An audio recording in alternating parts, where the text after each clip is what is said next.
Hello, my name is Pedro Pina. I'm a VP at Google, and also I'm the executive sponsor of Pride at Google, our global network of LGBT plus employees and allies. And as we like to say at Google, we are built for everyone. No matter where you're from, who you are, or who you love, our platforms bring people closer together. And our commitments continue this year, more than ever, as we strive to find ways to come together virtually. And that's why we're so deeply proud of our partnership with organizations such as the Global Equality Caucus and this incredible initiative, Lawmakers for LGBT plus Equality.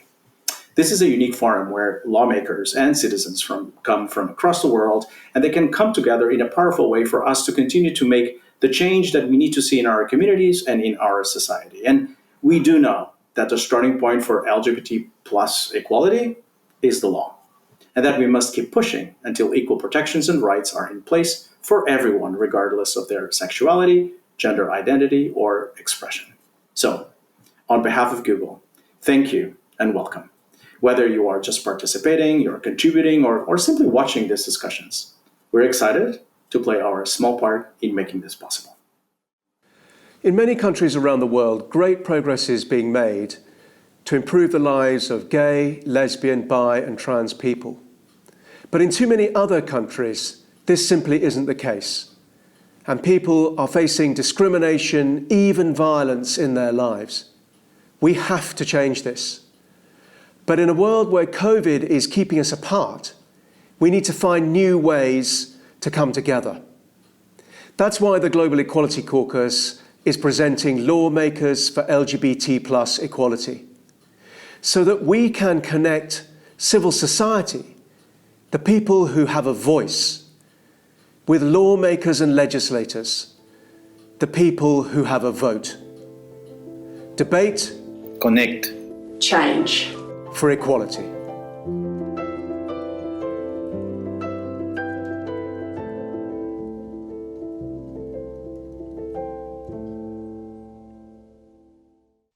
Hola a todas, todos y todas. Me llamo Randy Boissonneau y soy cofundador del Grupo para la Igualdad Mundial. Es un gran placer para mí darles la bienvenida al evento de Sudamérica y Centroamérica en la serie Legisladores por la Igualdad LGBT+. El equipo del Grupo para la Igualdad Mundial y nuestro socio técnico Google estamos encantados con los legisladores y representantes de la sociedad civil a quienes escucharemos durante este evento. Como ex parlamentario en Canadá y ex asesor especial del primer ministro Justin Trudeau sobre temas LGBTQ2, puedo decir que nuestra lucha colectiva para promover los derechos de las personas LGBT+ debe continuar en todas partes del mundo, en todos los rincones de la sociedad. El trabajo que estamos haciendo como miembros de la sociedad civil, como ciudadanos o como legisladores o legisladores es fundamental. No debemos descansar hasta haber logrado ampliar derechos a toda la gente. Que disfrutes el evento.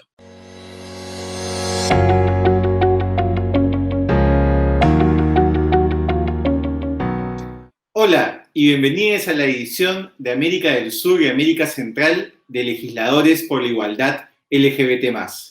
Uno de los varios eventos digitales que se están realizando en todo el mundo y que reúnen a legisladores y la sociedad civil para discutir sobre la agenda de derechos de nuestra comunidad. Soy Alberto de Belaunde, congresista de República de Perú, y soy uno de los moderadores de este evento, entre algunos otros invitados que se unirán a nosotros esta noche. La serie Legisladores por la Igualdad LGBT+, es presentada por el Global Equality Caucus, una red de representantes electos que luchan por mejorar las leyes para las personas LGBT+, en todo el mundo. Este evento no sería posible sin el apoyo de Google, y me gustaría extenderles a ellos nuestros más sinceros agradecimientos por todo lo que han hecho para permitirnos unirnos esta noche. Además de un agradecimiento a los intérpretes y al equipo de subtítulos que se unieron a nosotros hoy para asegurarse de que los idiomas de nuestra región estén bien representados. Se han logrado importantes avances en la promoción de la igualdad LGBT+ en el mundo, pero aún queda mucho trabajo que hacer, especialmente en América Latina. Necesitamos acabar con las condiciones estructurales de discriminación en nuestros países para que las personas LGBT+ puedan vivir en igualdad de condiciones bajo la ley y con la posibilidad de desarrollar libremente sus proyectos de vida. Ello pasa por reformas legales importantes, la promoción de una educación que nos incluya a todos y la consolidación de instituciones que tutelen nuestros derechos. Y en esa inmensa tarea, los y las legisladoras de toda la región cumplimos un rol fundamental. La pandemia del COVID-19 significa que no podemos unirnos en persona para debatir estos temas, pero esta noche, gracias a la tecnología, podemos conectar a los legisladores electos con representantes de la sociedad civil y con el público en general de toda la región. Hemos organizado 2 paneles de discusión en vivo, 3 entrevistas grabadas durante la próxima hora y media, todas enfocadas en temas regionales de derechos LGBT+. Y también escucharemos a invitados especiales, incluida la alta comisionada Michelle Bachelet y un mensaje especial del activista Jan Willis y muchos más campeones LGBT+ de América del Sur y Central. Tenemos una agenda muy ocupada esta noche, así que comencemos. Para la primera entrevista tengo el honor de conversar con Diego García Sayán, expresidente de la Corte Interamericana de Derechos Humanos, sobre el papel de la Corte en los avances de derechos. Asimismo, nuestro segmento La Voz de la Gente tratará sobre el tema de los derechos de las personas trans, que conducirá luego al primer panel de discusión sobre los derechos de las personas trans.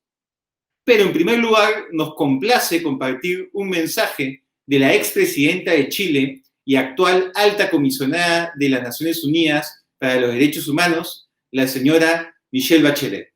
Adelante con el mensaje.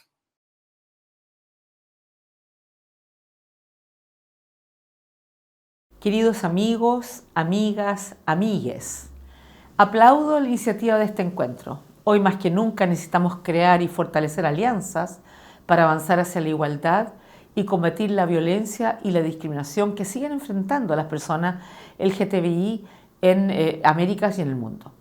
El trabajo estrecho entre legisladores y defensores de los derechos de la persona LGTBI ha dado lugar a importantes avances en las últimas décadas, entre ellas la despenalización de las relaciones consensuales entre personas del mismo sexo, el reconocimiento legal de la identidad de género de las personas trans, el matrimonio igualitario y las familias diversas, y la inclusión de la orientación sexual, la identidad de género y la intersexualidad en las leyes contra la discriminación y los crímenes de odio. Legisladores juegan un rol crítico en la adopción de leyes que protegen a las personas LGTBI y en la derogación de leyes discriminatorias. Son esenciales para denunciar e investigar situaciones de violencia y discriminación y para ampliar espacios de participación de las comunidades LGTBI en las instituciones y procesos democráticos. Además, destaco su rol en el monitoreo del cumplimiento de las obligaciones de derechos humanos por parte del Ejecutivo. Nuestra región ha estado en la vanguardia. En base a un largo trabajo de la sociedad civil, en el año 2011 el Parlamento argentino fue el primero en el mundo en adoptar una ley de reconocimiento de la identidad de género en línea con estándares de derechos humanos en base a la identidad autopercibida de la persona y sin requisitos abusivos, y que además garantiza atención integral de salud. Hay mucho por hacer todavía. La pandemia de la COVID-19 ha demostrado la persistente precariedad de la situación de las personas LGTBI. El experto independiente de Naciones Unidas sobre la orientación sexual y la identidad de género ha destacado un aumento de los discursos de odio y de las campañas de desinformación que tratan de culpar a las personas LGTBI de la pandemia. También se ha visto un aumento de la violencia intrafamiliar y la discriminación y exclusión en contra de las personas LGTBI en los servicios de salud, con un impacto importante en la posibilidad de acceder al tratamiento, incluyendo relacionado con la COVID. La pandemia también ha exacerbado desigualdades, discriminación y patrones existentes de pobreza y de inseguridad alimentaria que afectan a las personas LGTBI y en particular a las mujeres y los jóvenes. Más allá de la pandemia, y a pesar de los muchos pasos que ya hemos dado, aún queda un largo camino por recorrer para erradicar los altos niveles de violencia que sufren las personas LGTBI en nuestros países. Me refiero también a los arrestos arbitrarios, los hostigamientos en contra de los defensores y defensoras de derechos humanos, la discriminación en la educación, el empleo, la vivienda, la salud y el acceso a la justicia, y los abusos en ámbitos médicos, incluyendo en contra de niños intersex. No están solos.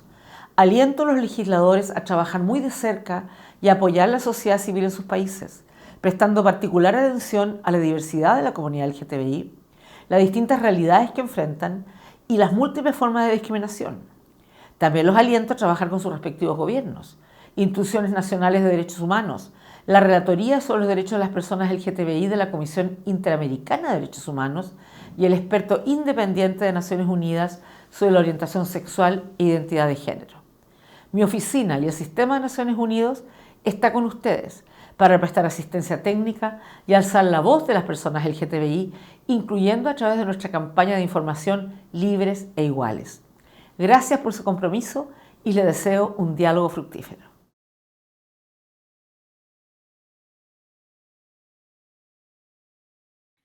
Y todos los que ocupamos un puesto de autoridad y somos orgullosamente LGBTI+, podemos realizar nuestro trabajo a favor de la igualdad gracias al valiente trabajo de tantas organizaciones de sociedad civil en nuestros países, entre las que se encuentra la Asociación Internacional de Lesbianas, Gays, Bisexuales, Trans e Intersex para América Latina y el Caribe, el GALAC. Para enviar un saludo tenemos a su director ejecutivo, Pedro Sotile. Adelante, Pedro. Desde la Asociación Internacional de Lesbianas, Gays, Bisexuales, Trans e Intersex, estamos orgullosos y felices de poder acompañar esta maravillosa iniciativa de legisladores por la igualdad LGBT+. Creemos muy importante y urgente la articulación con la sociedad civil para avanzar en democracias inclusivas, en los derechos y la agenda de diversidad, de igualdad, este lema tan importante que ustedes llevan adelante a nivel global y a nivel regional en cada punto y región del mundo por la igualdad. Creemos que la herramienta más importante es la educación, es las políticas públicas y las legislaciones que construyan una democracia diversa, inclusiva y respetuosa de todos los derechos humanos sin ningún tipo de discriminación. Muchísimas gracias y estamos juntos para avanzar en este camino. Obrigado, Pedro. Para la primera entrevista, ahora sí, me siento honrado de ser el que entrevista al ex juez de la Corte Interamericana de Derechos Humanos y expresidente de la Corte, Diego García Sayán, sobre el papel que ha cumplido y cumple dicho espacio para el avance de los derechos de la comunidad LGBT+. Como notarán en la entrevista, esta fue grabada hace algunas semanas antes que realice este temporal cambio de look. Adelante con la entrevista.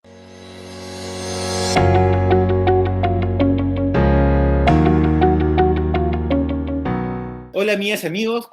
Continuamos con el programa del día de hoy. Nos encontramos ahora con Diego García Sayán. Él es abogado peruano, relator especial de las Naciones Unidas sobre independencia de magistrados y abogados y expresidente de la Corte Interamericana de Derechos Humanos. Diego, muchísimas gracias por aceptar esta invitación. Muchas gracias, Alberto, por la invitación, más bien para hablar de temas que son realmente fundamentales para todas nuestras sociedades. Cuéntanos, Diego, ¿qué ha dicho la Corte Interamericana en materia de reconocimientos de derechos de la comunidad LGBT? Mira, he dicho cosas muy importantes que no son, como viene de un tribunal internacional, una simple opinión o un punto de vista, sino contienen mandatos jurisdiccionales de obligatorio acatamiento por los países que han reconocido la competencia contenciosa de la Corte Interamericana de Derechos Humanos. Pero como cualquier tribunal, los pronunciamientos que tiene es a partir de los casos y de situaciones que se le presentan. No tiene iniciativa para generar opiniones porque no es más que un tribunal que soluciona conflictos o consultas cuando se trata de opiniones consultivas. Me correspondió como presidente de la Corte en el año 2012 ser parte del tribunal que dictó la primera sentencia en la que este tema es el tema central, el caso de Atala Rifo contra Chile, que en ese año resolvió un contencioso que había terminado en la Corte Suprema de Chile, nada menos, sobre el caso de una jueza con 2 hijos, que por su condición, por su orientación sexual, se le había privado de algunos derechos y había sido sometida a algunas sanciones. Más adelante hay una opinión consultiva que voy a comentar en un instante, pero el caso de Atala Rifo, en donde la Corte encontró que había responsabilidad internacional por parte de Chile, eso lo resolvió más adelante el Estado chileno, que dio debido cumplimiento a la sentencia. En el desarrollo de su análisis, encontró pues que lo que había aquí de por medio era un conjunto de derechos que no habían sido materia de pronunciamientos previos por parte de la Corte Interamericana y que era oportuno a la luz de la evolución del derecho internacional, de la forma en la que venían evolucionando las propias normas e interpretaciones nacionales en América Latina y no solamente en Canadá y en Estados Unidos.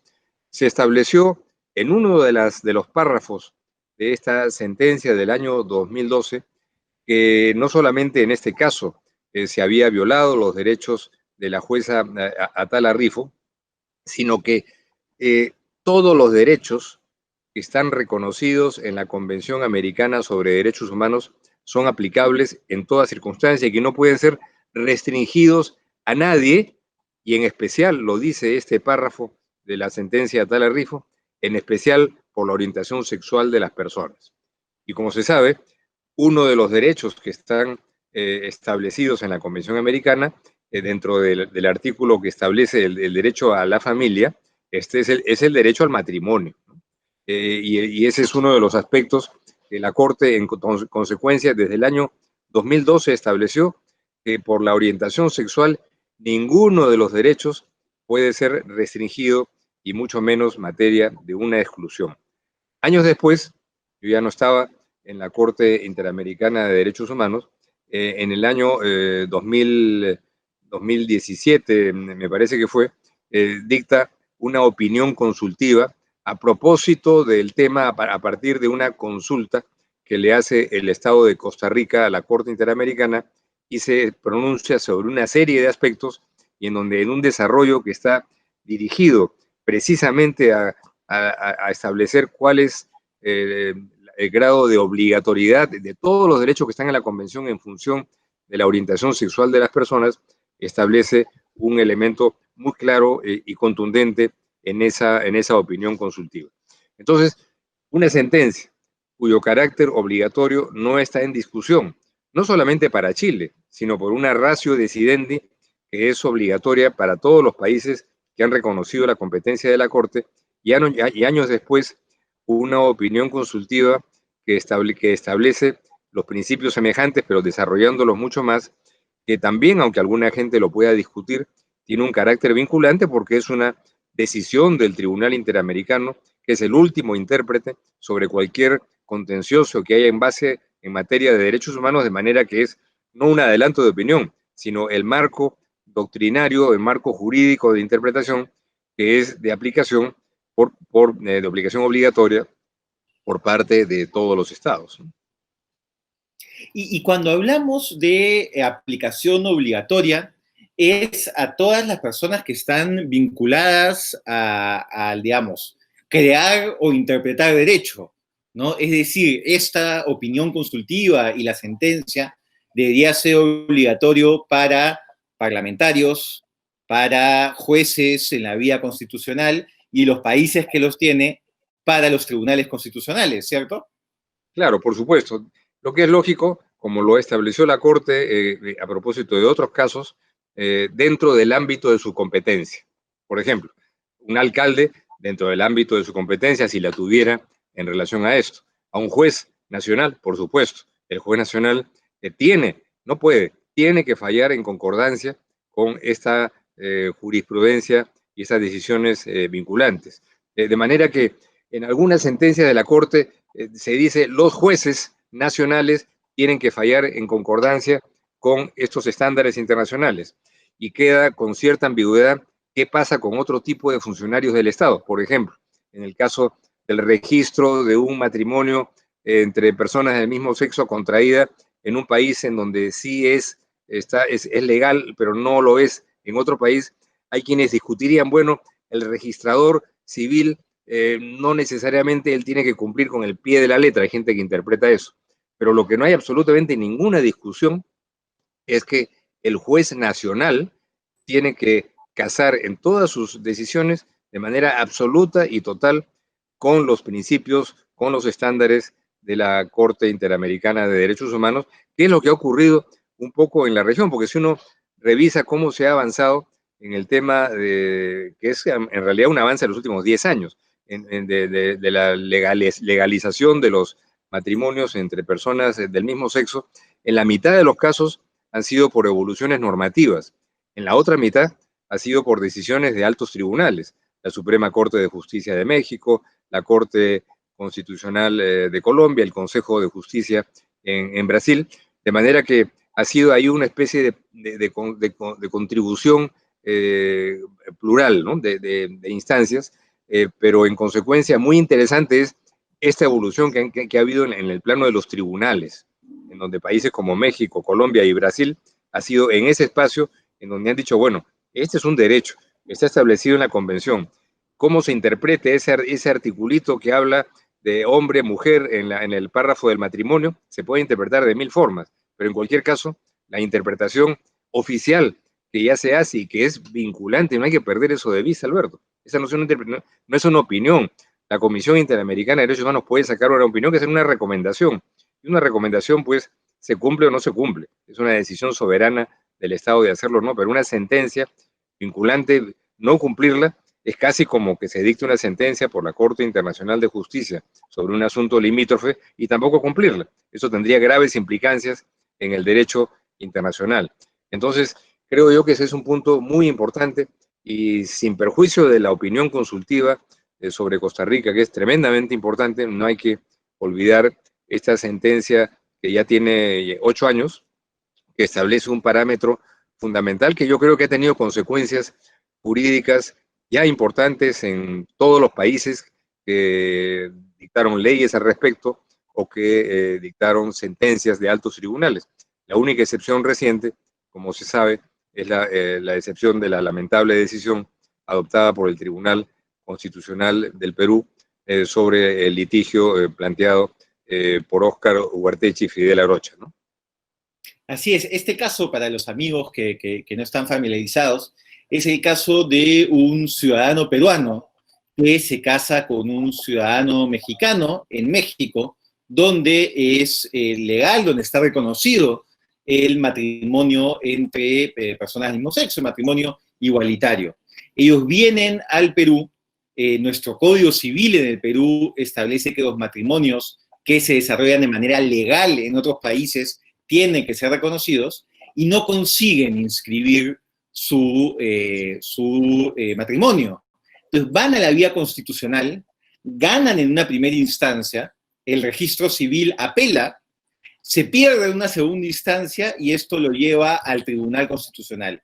Y el Tribunal Constitucional ha declarado improcedente en una decisión de 4-3 este caso, con lo cual no ha existido un reconocimiento de este matrimonio, lo cual llevaría, Diego, a una situación tan absurda como la que el señor Ugarteche, estando casado con un hombre legalmente en México, podría casarse con una mujer en el Perú y tener 2 matrimonios y en teoría los 2 ser legales. A ese tipo de absurdos lleva este tipo de decisiones. Y una bigamia con sustento en un tribunal constitucional, que sería algo que ya linda en lo extremo. Entonces, pero la otra parte del absurdo es que como hay una sentencia dictada por el tribunal que es ostensiblemente contradictoria con una decisión vinculante de la Corte Interamericana de Derechos Humanos, y ya lo anunció Oscar Ugarteche, que van a interponer el caso ante el sistema interamericano, ante la Comisión Interamericana, que dependerá pues de la velocidad con que ella actúe, ojalá que esté actuando hoy día con más velocidad que en otros tiempos, que a veces demoraba hasta 10 años, que llegue esto a la Corte Interamericana, que tendría que decirle al Perú, oiga, ustedes no han cumplido con esta sentencia, tienen que cumplir ahora. Y eso va a ocurrir, es previsible que eso ocurra y tendría que darse pues toda esta vuelta de desgaste que no tiene ninguna explicación, porque yo creo que el derecho de cada persona de pensar lo que quiera, tener su propio credo religioso en tal o cual sentido, es algo que hay que respetar, pero primero cuando un Estado como el peruano es un Estado laico, y en donde además hay estas normas internacionales y estos estándares con los que se tiene que cumplir, no hay cuestión de cuál es el punto de vista personal, porque aquí no se entra a hacer filosofía, sino a hacer derecho y aplicar normas, sino a cumplir lo que la ley dice, la ley internacional dice en este caso. Entonces, yo sí creo, y en este sentido, Alberto, soy muy optimista, de que hay una especie de evolución que se está desarrollando. No me atrevería a decir en el mundo entero, hay que reconocer prácticamente que hay zonas del Asia, buena parte del África, que esto sigue siendo todavía un tema inaceptable, pero sí en Europa, sí en el continente americano, en donde es muy difícil imaginar una regresión en este aspecto, y yo creo que ahí seguir adelante, seguir con estas batallas y seguir con esta divulgación de lo que son no privilegios que se demandan, que pueden atentar contra ciertas creencias religiosas o conceptuales, sino el ejercicio de derechos, que es el derecho de las personas de ejercerlo, y en un Estado democrático, la obligación del Estado y las instituciones públicas de respetar y hacer respetar esos derechos. Un Estado está obligado a hacer respetar el derecho de dos personas del mismo sexo a contraer matrimonio. No es una benevolencia, es una obligación jurídica, y me parece que hay que reforzar las cosas en ese sentido, y el trabajo que ustedes están haciendo de fortalecer un núcleo duro, digamos, de afirmación de derechos, pero también convocar además sectores democráticos es muy importante, porque hay, insisto, una obligación, y las obligaciones tienen que cumplirse en los estados democráticos. Los países de otras regiones del mundo, en donde esta evolución todavía está lenta, y estamos viendo que en Europa también la propia Corte Europea de Derechos Humanos hace algunas semanas estableció una decisión discutible, ¿no? De decir, bueno, si este tema del matrimonio entre personas del mismo sexo era un derecho para todos los países europeos o no. Y dijeron que bueno, que era un tema que tenía un margen de apreciación. Cierto, en Europa la situación que tienen es distinta del continente americano, que tenemos una cultura más o menos homogénea. En Europa hay varios países que están sometidos a la Corte Europea, que vienen de una tradición, de una cultura islámica, con otros elementos en su pasado que explican en parte esa posición de la Corte Europea. Pero eso en el sistema interamericano no existe. Aquí sí hay islamismo, es un ejercicio regular de una opción religiosa y no una intrusión de ella en la política pública de ningún Estado, ¿no? Bueno, Diego, muchísimas gracias. Ha quedado clarísimo no solo qué es lo que dice la Corte Interamericana, sino también el camino que tienen los ciudadanos y las ciudadanas LGBT que, habiendo agotado la vía interna, quieren asegurar la tutela efectiva de sus derechos. Muchísimas gracias. Bueno, gracias a ustedes y éxitos en esta misión que ustedes están haciendo con esto, cultura ciudadana y cultura democrática. Felicitaciones. El primer panel de la noche será Derechos para la gente trans. Doy la bienvenida a Tamara Herrán, diputada nacional de Venezuela y gran amiga, como nuestra moderadora que dirigirá esta conversación. Pero antes de comenzar, aquí está con nosotras la presidenta de Trans United Guyana, Millie Milton, con una pregunta. Adelante con la pregunta. My name is Millie Milton from Guyana. the founder of a trans-led organization named Proud to be Trans. Our aim is to advocate for our rights, promote respect and acceptance of transgender Guyanese, and recognition of our inherent dignity as human beings. We also work for the elimination of all forms of violence, prejudice, discrimination, and other negative and adverse conduct directed against trans people. Proud to be Trans is a member of UC Trans Network. One of the network goals is the enactment of gender identity recognition laws across the Caribbean.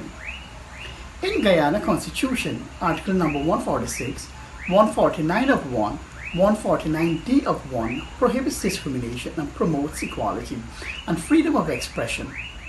Yet there are discriminatory pre-independence laws that are immune by the Constitution from the effect of this article, number 146, 149 of 1, 149D of 1. My question this afternoon is, what are the best approaches to ensure the meaning of these provisions are upheld, and what grounds do they bear for the goals of gender recognition identity in my country? Thank you.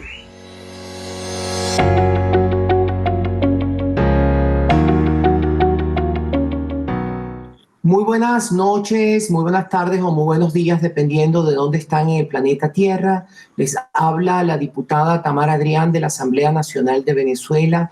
El panel que vamos a desarrollar se trata de los derechos de las personas trans y sobre todo qué está pasando en América Latina. Sobre el tema hay que entender que hoy por hoy América Latina es uno de los continentes que ha hecho más avances en los últimos 8 años en cuanto a los derechos de la comunidad trans, pero no en todos los países y no de la misma forma. Encontramos hoy en día que el derecho a la identidad de las personas trans se encuentra asegurado en muchos estados de México, Costa Rica, Colombia, Ecuador, Brasil, Uruguay, Argentina, Chile y Bolivia, sin necesidad de operaciones de confirmación de género ni requisitos patologizantes y por vía administrativa, siguiendo, por cierto, los estándares de protección que estableció la Corte Interamericana de Derechos Humanos a solicitud de Costa Rica en el fallo correspondiente a la opinión consultiva del 2017 que fue implementado en Costa Rica. Pero mientras eso sucede, otros países en Sudamérica, Venezuela, Perú y Paraguay particularmente, y en América Central, en todos los demás países, con excepción de Costa Rica, encontramos una total desprotección.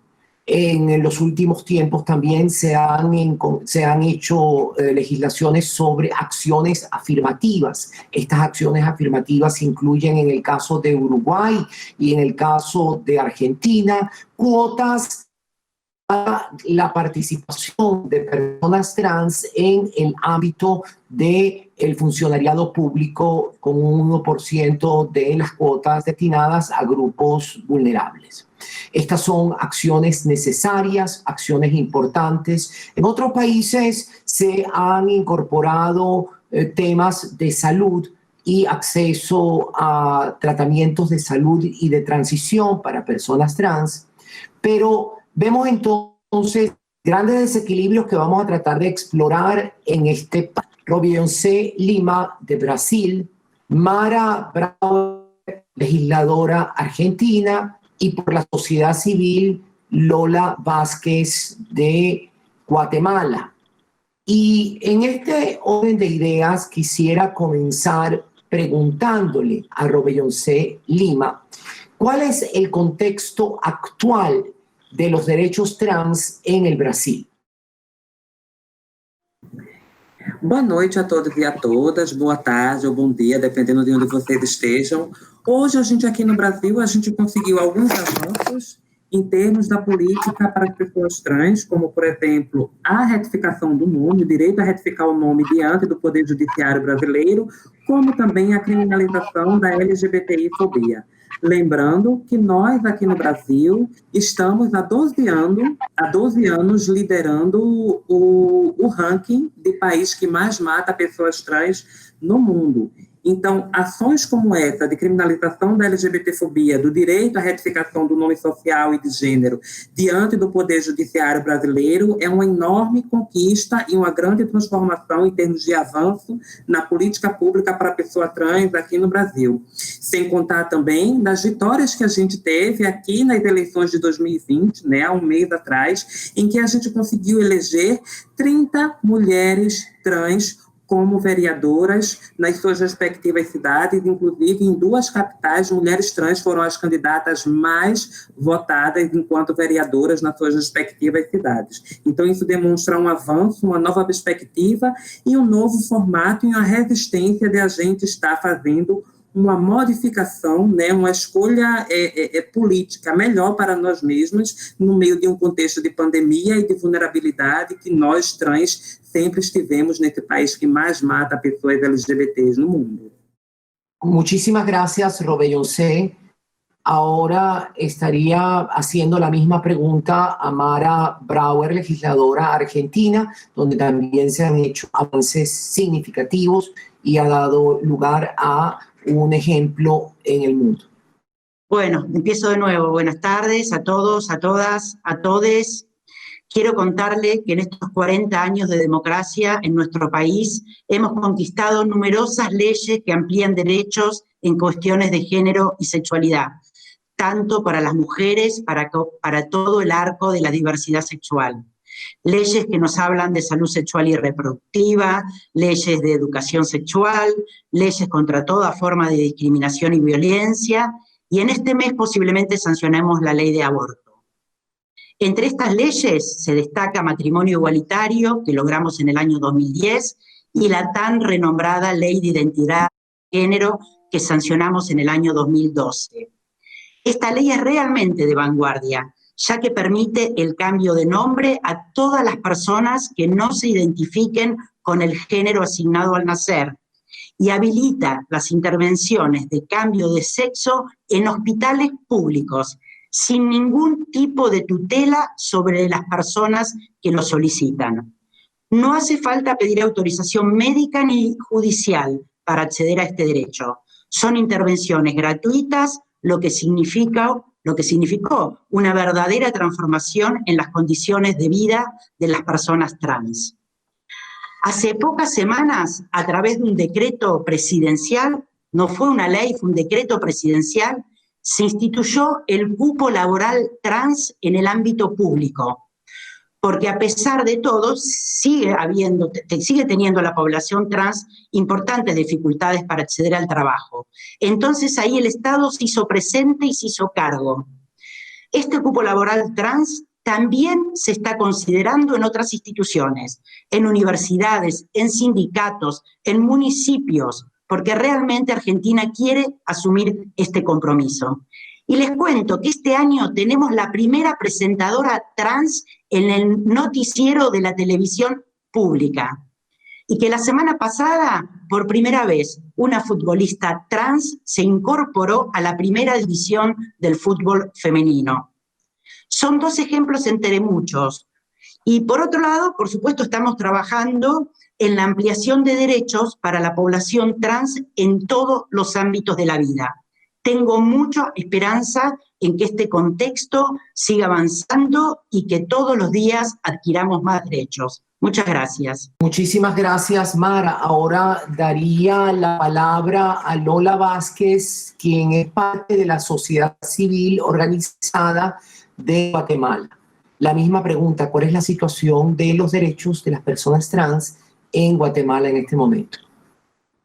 Hola, muchas gracias por el espacio. Pues te pongo en contexto. En Guatemala vemos más de 15,000 personas trans en toda la región y pues aún no contamos con una iniciativa, con una ley de identidad de género. Se inscribió una hace 2 años en el Congreso de la República, pero la cual pues se nos negó el derecho a tener esta ley. Y pues lamentablemente sí, en Guatemala se permite hacer un cambio de nombre, pero este tiene un costo que es de aproximadamente $500.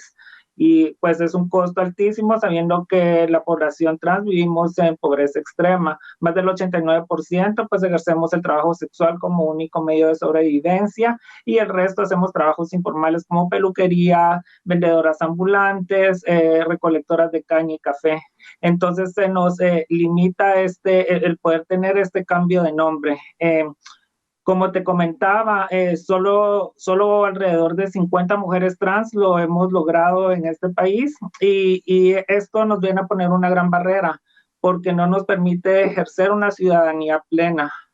Por ejemplo, ahorita con la crisis de la pandemia quedamos afuera de todos los programas, ya que muchas de nuestras compañeras ni siquiera han tenido un documento de identificación alguna vez en su vida. Entonces, para entrar a estos programas se requería un número de CUI.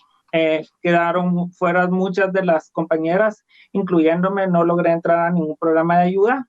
Y pues es lamentable porque las mismas comisiones que nos negaron nuestra iniciativa de ley, pues son las ponentes de otras iniciativas retrógradas, las cuales vienen a fomentar la persecución a la población LGBT, reconociendo únicamente al hombre y a la mujer como único género, e inclusive en uno de sus incisos dice que todas las personas que no se sientan de acuerdo a la orientación sexual o identidad de género, si golpean, insultan, discriminan o a alguien, no hay persecución, solo si hay muerte. Entonces estas iniciativas son lamentables porque vienen a incitar y a incrementar el prejuicio y el odio.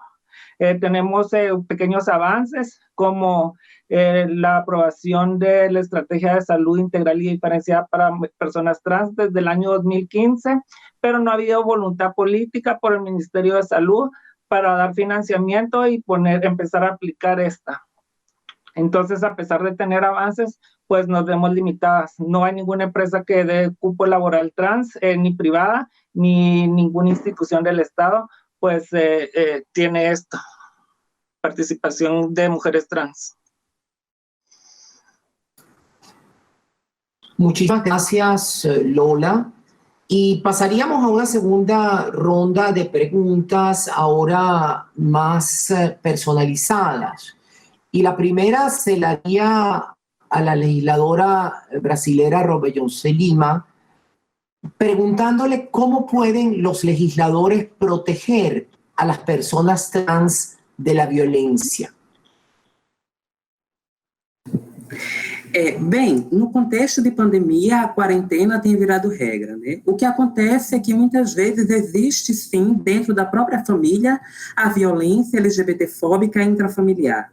Então, nesse sentido, no meio da pandemia e no meio do coronavírus, em que a questão do isolamento se torna como regra, parece fundamental que a gente crie protocolos de atendimento para a violência intrafamiliar que tem se intensificado dentro da quarentena, que tem se intensificado dentro da política de isolamento. Porque não existe somente violência na rua, mas existe também a violência LGBTfóbica e o preconceito intrafamiliar, né? A pandemia tem intensificado essa situação de vulnerabilidade das pessoas LGBTs dentro da sua própria família, que muito antes do coronavírus já eram expulsas de casa e agora, com esse coronavírus e com a pandemia, se sentem obrigadas a conviver com a família que a discrimina, né, que tem preconceito contra a diversidade, contra o jovem LGBT ou contra a jovem LGBT. Então, uma das causas prioritárias, né, uma das motivações prioritárias nesse contexto de pandemia seria justamente estar observando, né, como está esse grau de vulnerabilidade da população LGBT dentro da sua própria família, no próprio seio familiar, em que, teoricamente, essa população deveria estar segura e a gente sabe que não está, porque existe, sim, violência também LGBTfóbica dentro da própria família. Muchísimas gracias, Robeyonce. Y ahorita haría a Lola Vázquez una pregunta de cómo puede los legisladores junto con la sociedad civil trabajar mejor para proteger a las personas trans. Sí, bueno, desde Guatemala represento mi ponencia y pues creo de que aún hace falta voluntad política por parte del gobierno de Guatemala para sentarse a dialogar con nuestra sociedad civil. Creo que hay una brecha aún, nos siguen viendo como con un imaginario de hipersexualización y nos limitan al trabajo sexual, lamentablemente.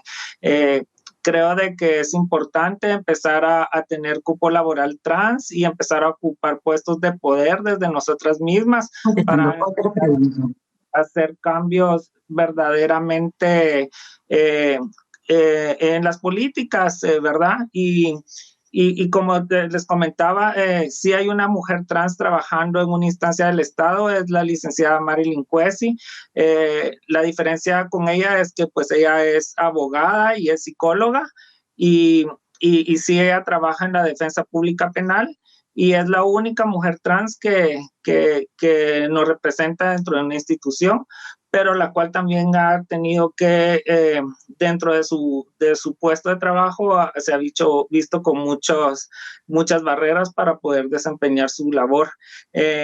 Considero que sí que es importante seguir desde sociedad civil haciendo lobbies y planteando las necesidades que tenemos la población para que pues se puedan hacer estos cambios.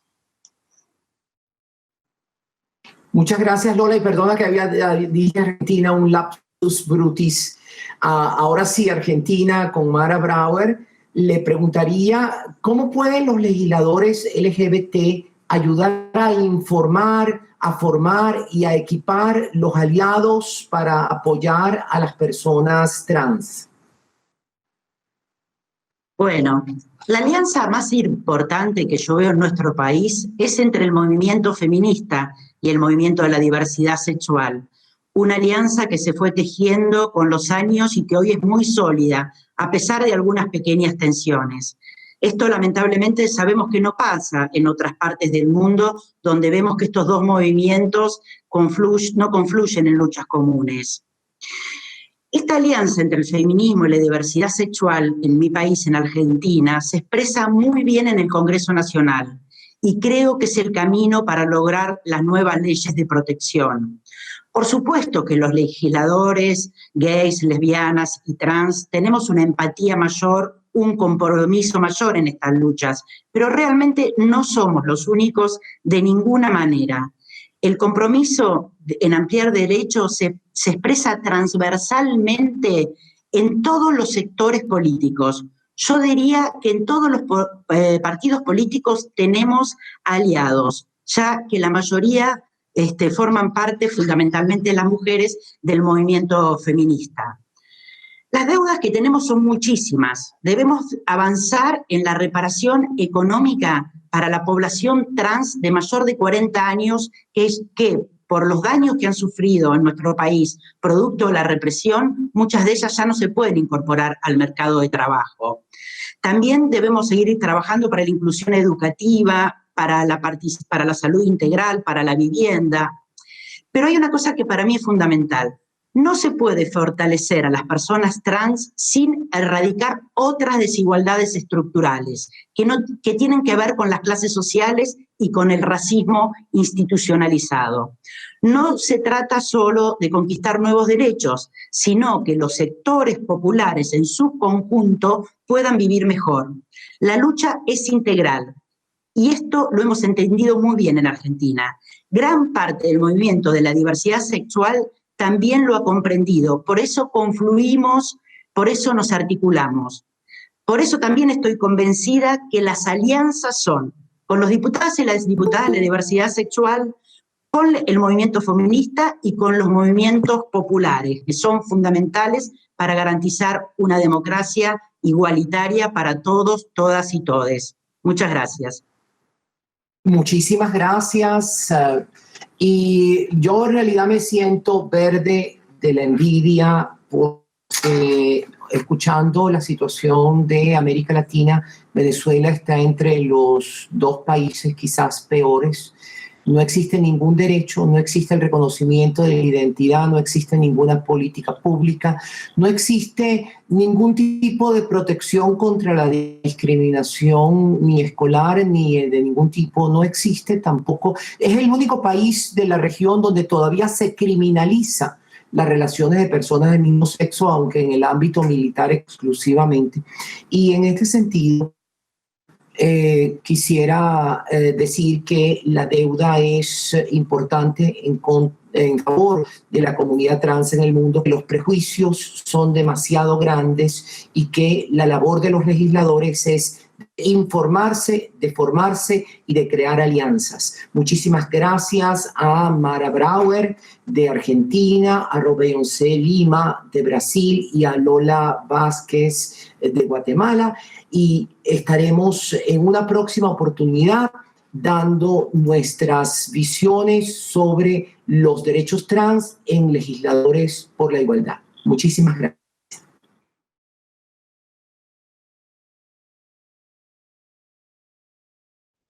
A continuación, tenemos una entrevista sobre el tema de la prohibición de las terapias de conversión en América Central y América del Sur, un tema de mucha actualidad para nuestros países. Esta entrevista será con Víctor Madrigal Borlós, experto independiente de las Naciones Unidas sobre la violencia y la discriminación basada en la orientación sexual y la identidad de género. Esta entrevista es realizada por la increíble Angélica Lozano, senadora colombiana. Adelante.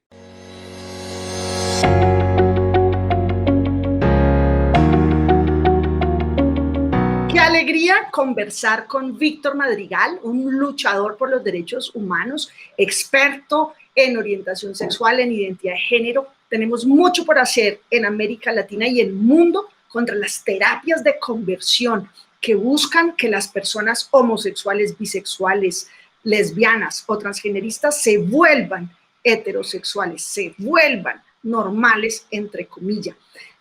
Sectores homofóbicos o las mismas familias, al no comprender, asumir ni respetar la orientación o identidad sexual de sus hijos, promueven estas terapias. En Colombia, 1 de cada 5 personas ha sido expuesta a este tipo de terapias de conversión para volverlas heterosexuales. La mitad de ellas ha tenido pensamientos suicidas. Hay una grave afectación emocional, tristeza a cuestas por este rechazo. Así que hay mucho por hacer y vamos a aprender con Víctor de qué podemos hacer para mejorarlo en nuestro entorno.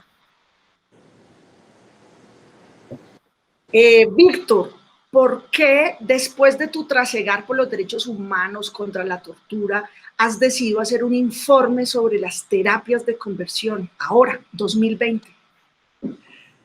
Es extraordinariamente interesante para mí que uno de los vínculos comunes a todos los testimonios que yo recibía como experto independiente, en latitudes tan disímiles, de Mozambique a Ecuador, de Ghana a países europeos del norte, Estados Unidos a Australia, uno de los vínculos comunes era la existencia de prácticas que, bajo la égida de enfoques más o menos formalizados, pretendían que es posible y que es socialmente deseable el cambiar la orientación sexual o la orientación de género de una persona.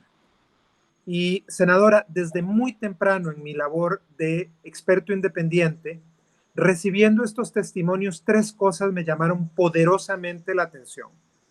La primera de ellas era la enorme cantidad, no solo de estigma que revelaban, sino también de preconcepciones y de conceptos profundamente errados sobre la ciencia que revelaban.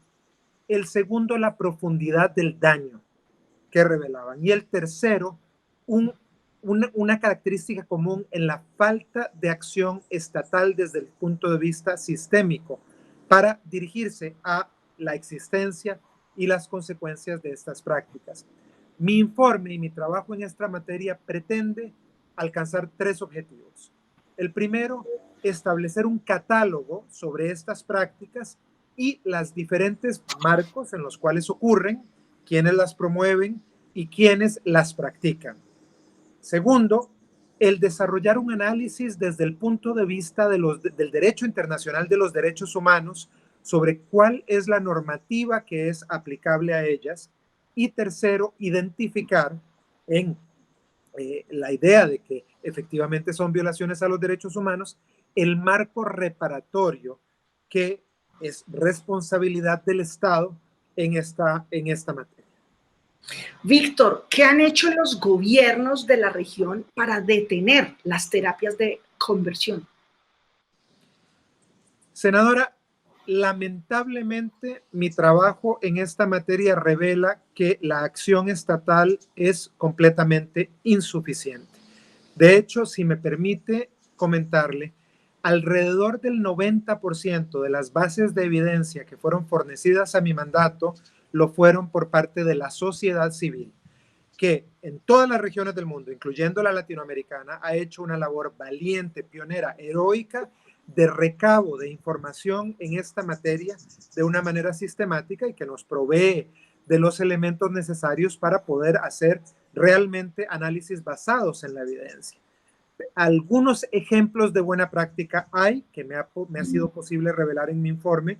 Por ejemplo, tiene ya una década los esfuerzos del gobierno ecuatoriano, del Ministerio de Salud ecuatoriano, que en los años 2010 realizó un inventario específico de los entornos en los cuales se realizaban estas prácticas y pudo revelar que en el Ecuador, únicamente en el Ecuador, alrededor de 200 centros existían que proveían estas prácticas y nos brindó evidencia sobre las dinámicas en las cuales se realizaban no solo terribles violaciones de derechos humanos, sino muy importante cuáles son las dinámicas inclusive de negocios en las cuales se fundamentan muchas de estas prácticas.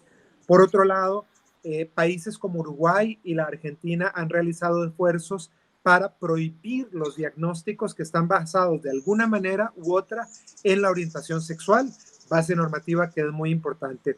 Pero estos son ejemplos, senadora, que son pocos y no revelan un esfuerzo sistemático por parte de los gobiernos de la región en esta materia. Son más las carencias, y las carencias son grandes. Encuestas realizadas para fundamentar mi informe revelan que en América Latina las prácticas de conversión ocurren con frecuencia, usted lo menciona, 1 de cada 5 personas que se autoidentifica como LGBT en Colombia ha sido sometida de alguna manera u otra a estas prácticas. Esa figura no es para nada una excepción en el continente. Creo que diría, la evidencia a mi disposición me permite decir que es la regla.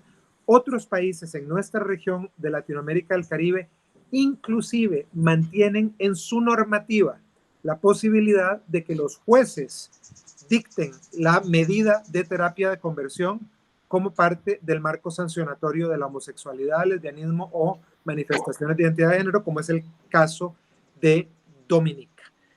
La agenda es muy amplia en lo que hace falta por hacer y debo decir que en este contexto todavía es más lo que hace falta por hacer que lo que se ha logrado, senador.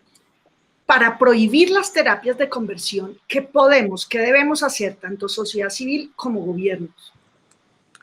El marco que logro identificar yo como parte de mi informe es un marco que revela que por definición estas prácticas deben ser equiparadas al trato cruel, inhumano y degradante. Esto tiene una argumentación jurídica como base. Las llamadas prácticas de conversión se basan en la concepción de que las personas lesbianas, gays, bisexuales, trans y género diversas son de alguna manera u otra inferiores, lo cual es lo que en sí mismo constituye la base de un tratamiento degradante, y todas las prácticas tienen como fundamento una manifestación de accionar discriminatorio. Por lo tanto, desde mi punto de vista, los estados tienen el deber de utilizar el régimen jurídico que es aplicable al trato cruel, inhumano y degradante, que como sabemos por aplicación del derecho internacional de los derechos humanos a la normativa interna, hace que estas prácticas sean prohibidas y que se despliegue el aparataje estatal con el propósito de dar todas las medidas de reparación. ¿Qué son las medidas de reparación que son aplicables? Por una parte, la cesación, primero y principal, deben cesar las prácticas, y esto incluye a que los estados deben seguir esa buena práctica realizada por el Ecuador, crear un inventario, un mapeo de cuáles son los centros en los cuales se realizan este tipo de prácticas y se realice la acción administrativa o de otra naturaleza que sea necesaria para asegurar que las prácticas no sean realizadas. Por otra parte, en este sentido, es fundamental el accionar de la justicia. Los operadores de justicia deben lidiar con estas prácticas como lo son, trato cruel, inhumano y degradante, y sospechosas de crear entornos conducentes a la tortura. Yo no llegué a la conclusión en mi informe que toda práctica de conversión sea tortura, el marco jurídico de la tortura es distinto, pero me parece que en sí mismas sí son conducentes a entornos de producción de tortura, y por lo tanto las denuncias de prácticas de conversión deben ser tratadas como sospechosas de crear este tipo de entorno.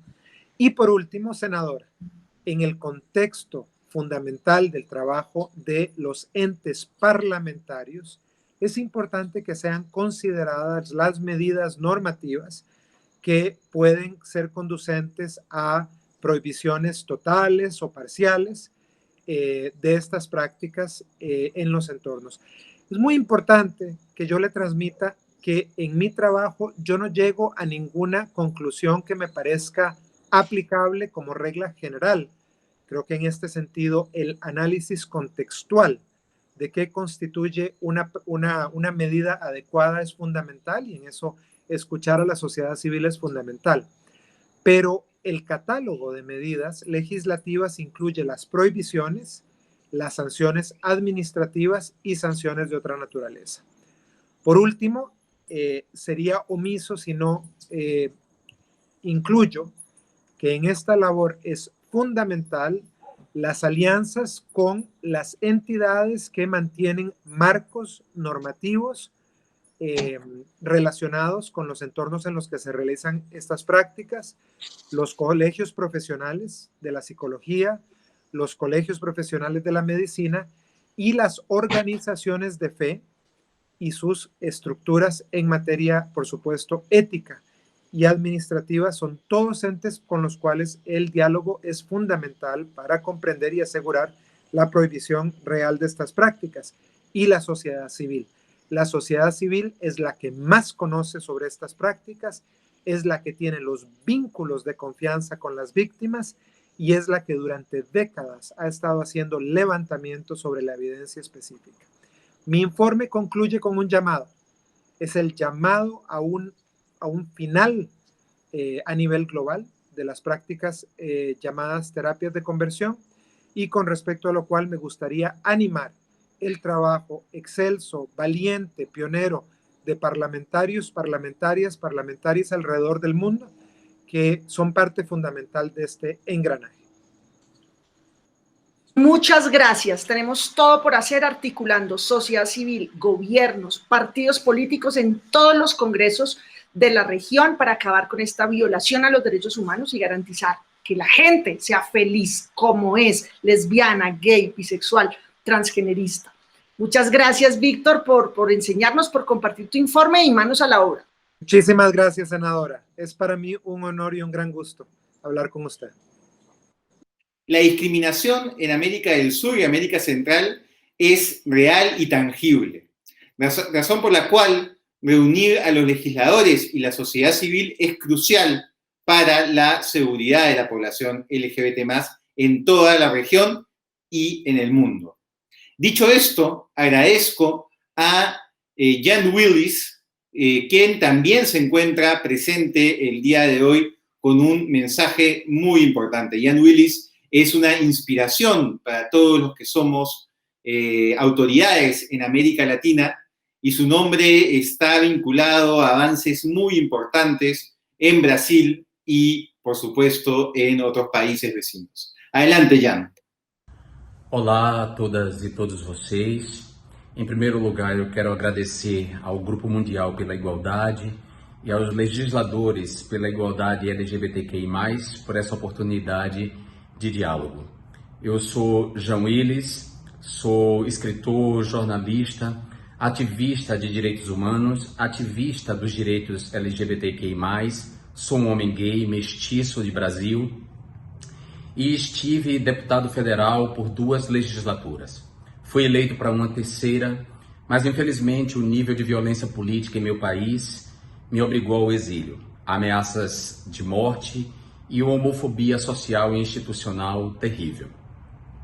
Apesar dessa violência toda e da precariedade que é viver no exílio, eu sigo na luta. Nós, pessoas LGBTs, não temos muita alternativa. Nós temos que lutar. Se abandonamos determinadas trincheiras, temos que encontrar outras trincheiras.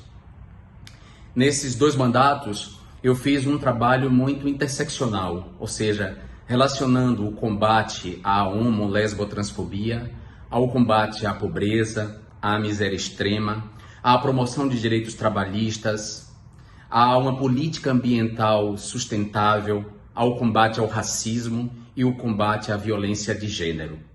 Eu acho fundamental que todas essas lutas apareçam juntas. Hoje há uma palavra para isso, chama-se interseccionalidade. Mas na época essa palavra não era tão popular. Mas ainda assim eu fiz esses mandatos, porque as pessoas LGBTs, elas estão vulneráveis por causa da homofobia, mas elas estão vulneráveis por outras posições de sujeitos, advindas da pobreza, da raça, etnia, cor da pele, do gênero e às vezes da procedência, né? Se essa pessoa é imigrante ou não. Como eu disse, não há outra alternativa para nós, pessoas LGBTs, e sobretudo nós LGBTs subalternizados por outras posições de sujeito, que não lutar. Lutar com o que dispomos, né? Com a palavra, lutar com a solidariedade, lutar com a expressão artística, lutar com o ativismo. Nós precisamos lutar porque amanhã sempre é um novo dia e não podemos retroceder em relação ao que já conquistamos até agora. Nós temos um dever com os que vieram antes de nós, com os que avançaram antes de nós. Nós temos o dever de não recuar.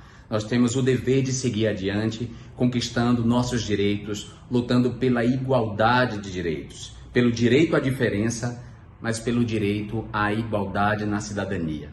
Muito obrigado a todas e todos vocês, obrigado ao Grupo Mundial pela Igualdade e obrigado aos legisladores pela igualdade LGBTQI+. Um abraço. Y a continuación, un panel que resulta no solo de actualidad, sino de urgencia por la problemática que trata. Me refiero al panel sobre la inmigración en la región.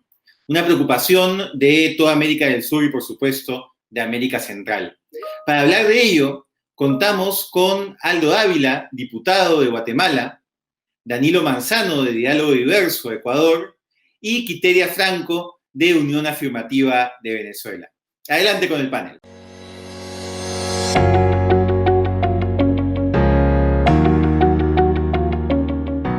Hola, buenos días. Para mí es un verdadero gusto poder encontrarme el día de hoy con activistas latinoamericanos que tienen una lucha clara, contundente, a favor de las poblaciones migrantes, de la gente que se está movilizando en nuestros países. Hay claridad que en América Latina se está lamentablemente movilizando a la gente porque no hay recursos, porque no hay trabajo, porque no hay educación, porque no hay acceso a la salud y a la justicia. Entonces es importantísimo el papel fundamental que juegan las organizaciones de sociedad civil en nuestros países, pero sobre todo para la comunidad LGBTIQ, que es un grupo más afectado entre todo ese grupo de gente que se está movilizando. En la ciudad de Guatemala tenemos la claridad de que las caravanas migrantes han pasado, gente de El Salvador, de Honduras, de Nicaragua, y hay mucho que decir de esto. Es lamentable porque sin lugar a dudas hay violaciones de derechos humanos, hay violencia sexual, y a pesar de que se insta a que la gente no se movilice de esta manera ilegal, la gente está en derecho de hacerlo cuando en sus países no hay claras oportunidades de desarrollo. En Guatemala, la comunidad LGBTIQ apoya este tipo de caravanas migrantes cuando van rumbo a Estados Unidos, y vemos la necesidad en los rostros de la gente, vemos la necesidad de salir de sus países de origen, y en nosotros está el poder apoyar y hacer ese trayecto mucho más fácil. Afortunadamente, pues hay asociaciones, hay personas que llevan una batuta clara en favor de los derechos humanos y de las poblaciones migrantes en América Latina, y para mí es un verdadero gusto el poder compartir con algunos de ellos el día de hoy. A Quitería le tengo una pregunta. Quitería, ¿cuál es la situación de la gente LGBTIQ en Venezuela? Tienes 1.5 minutos para que me puedas contar brevemente cómo está la situación de las comunidades. Hola, bien. A ver, según la Agencia de Naciones Unidas para los Refugiados, hay alrededor de 5,5 millones de venezolanos por el mundo. Y eso ha causado la mayor ola de migración por estos lados del mundo, que ya está considerada como una crisis migratoria. Adicionalmente, Venezuela está en la posición número 4 de países que ya están en una crisis alimentaria. Las personas LGBTI, desafortunadamente, no aparecemos en esas cifras de refugiados, solamente están disgregadas por hombre y mujer, no se especifica cuánta de esa población se reconoce como LGBTI, a excepto de algunas organizaciones latinoamericanas que están llevando algunas cifras sobre personas LGBTI, no tenemos ninguna cifra oficial.